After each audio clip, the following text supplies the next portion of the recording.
Friends, எங்கள் வீட்டில் முருங்கை மரம் முளைச்சாலும் முளைச்சிச்சு. தினமும் முருங்கைக்கீரை தான்.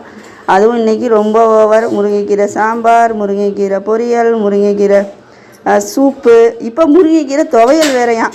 வாங்க இப்போ அதை எப்படி செய்யலான்னு பார்க்கலாம். ஃபஸ்ட்டு முருங்கைக்கீரை இவ்வளோ அளவு எடுத்து வச்சுருக்கேன்.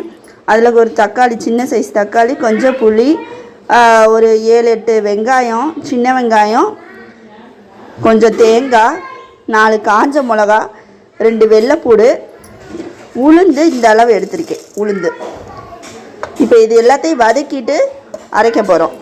இப்போ கொஞ்சோண்டு உளுந்து போட்டிருக்கோம். உளுந்தை போட்டு நல்லா வறுக்கணும். 1 ஸ்பூன் எண்ணெய் ஊற்றி இப்போ தேங்காய், தக்காளி, பட்டை மிளகா, வெள்ளைப்பூடு, வெங்காயம் அந்த உளுந்தோடு சேர்த்து நல்லா வதக்கணும்.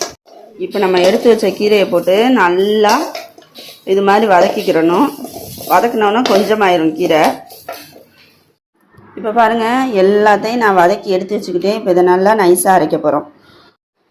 இப்போ நம்ம இரும்பு சத்து நிறைந்த இந்த முருங்கைக்கீரை துவையலை அரைச்சாச்சு. இதை நல்லா சூடான சாதத்தில் போட்டு நெய் ஊற்றி பிணைஞ்சு சாப்பிட்டா சூப்பராக இருக்கும். ஓகே, பாய்.